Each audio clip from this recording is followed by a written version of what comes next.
जिसने इस तुलसी व्रत को सुना है उसका जीवन सफल है।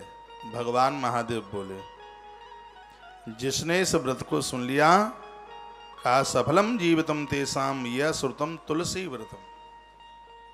जिसने इस तुलसी व्रत की कथा को सुन लिया उसका जीवन कृतकृत हो गया, उसका जीवन सफल हो गया।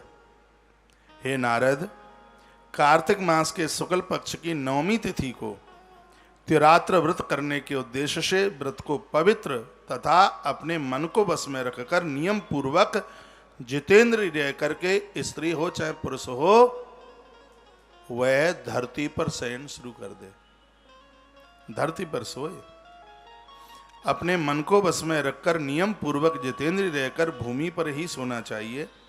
हर व्रत सक्षम हो जाता है जमीन में सोने से। धरती पर सोने से कभी माथे में गलत स्वप्न नहीं आते, नहीं कभी अजमा के देख लेना।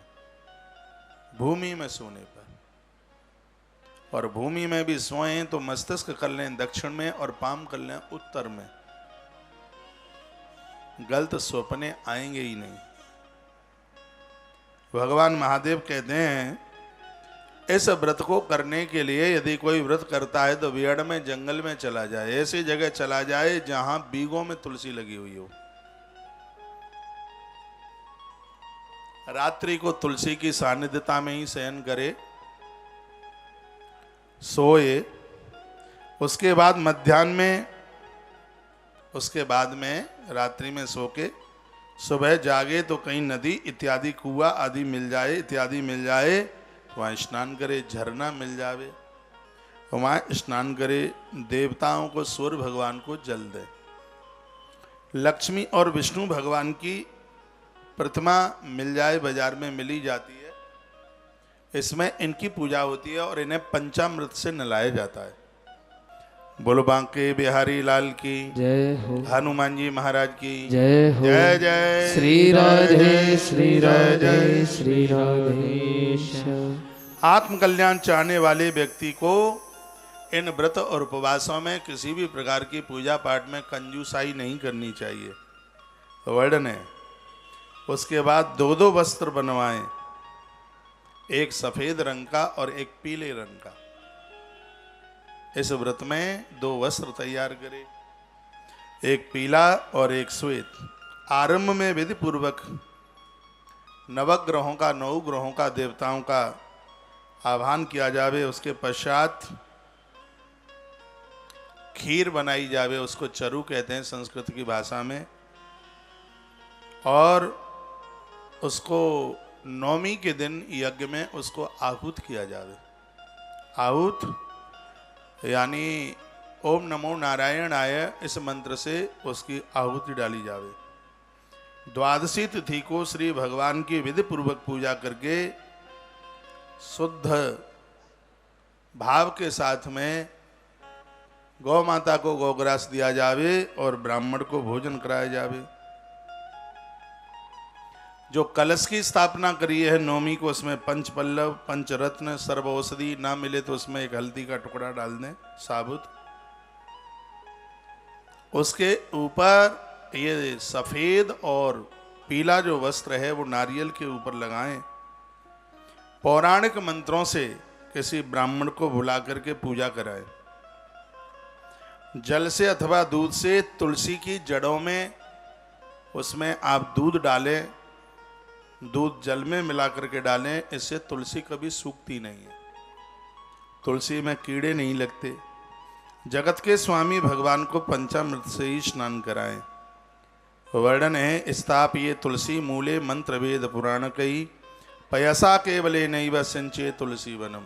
पय कहते हैं दूध को। दूध तुलसी की जड़ों में डालने से तुलसी हरी भरी रहती है, तुलसी सूखती नहीं है। पंचामृतेन संस्नाप्य देवदेवम जगद्गुरुम। परमात्मा संपूर्ण जगत के गुरु हैं, पंचामृत से उनको स्नान कराया जावे। स्नान कराने के तत्पश्चात यो अनंत रूपो अखिल विश्वरूपो गर्भुद्ध के लोक विधिम विवर्तिम प्रसिद्धता में सदेव देवो यो माया विश्वदेश देव। भगवान को वंदन प्रणाम किया जाए। कहा जाए भगवन पंचामृत सुष्णानम तथा गंधोदकेन च गंगादीनाम तोयेना नास्तोनंत प्रसीदतु। हमें तो पता ही नहीं है कि दूध पहले चढ़ता है कि पानी पहले चढ़ता है भगवान। हम तो तुम्हारे बस ऐसे ही भगत हैं, उबड़ खाबड़ भक्त हैं, हमसे तो कुछ आता नहीं है, ना तो हमसे रीति रिवाज कुछ भी नहीं आता, लेकिन पाए माम भव सागरात, हम तो आपके श्री चरणों में हैं, इस भव सागर से हमें पार कर देना। उल्टा पुल्टा भी हमसे हो गया तो इसको सीधा आप कर लेना।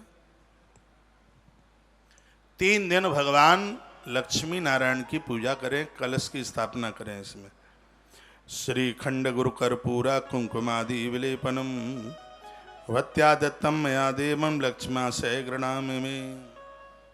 श्रीखंड, कपूर, कुमकुम आदि नारियल, इन सब चीज़ों से भगवान की पूजा की जाए। दामोदर नमस्तोभ्यम त्रायमाम भव सागरात, भगवान को दामोदर दामोदर कहे करके उन्हें वंदन प्रणाम करे। नैवेद्यम गृह्यताम नाथ वक्ष भोजै समन्वता सर्वे रसेषु संपन्न ग्रहाण परमेश्वर। वर्णन किया गया है कि भगवान को प्रार्थना करके कहा जाए कि हे प्रभु, हमने जैसा हमसे जो बना था हम आपको वही नैवेद्य समर्पित कर रहे हैं। स्पष्ट इस ग्रंथ में लिखा है जिन चीज़ों का भोग नहीं लगता ऐसी चीज़ों को भगवान को कभी भी समर्पित न करें। जैसे लहसुन है, प्याज है, ये सगरी चीज़ें भगवान को समर्पित करने के लिए नहीं है। भगवान को तांबुल पान का पत्ता जरूर चढ़ाएं। पान का पत्ता चढ़ाने से परिवार में कभी किसी को मृगी का रोग नहीं होता। हर चीज़ का अपना वर्णन है।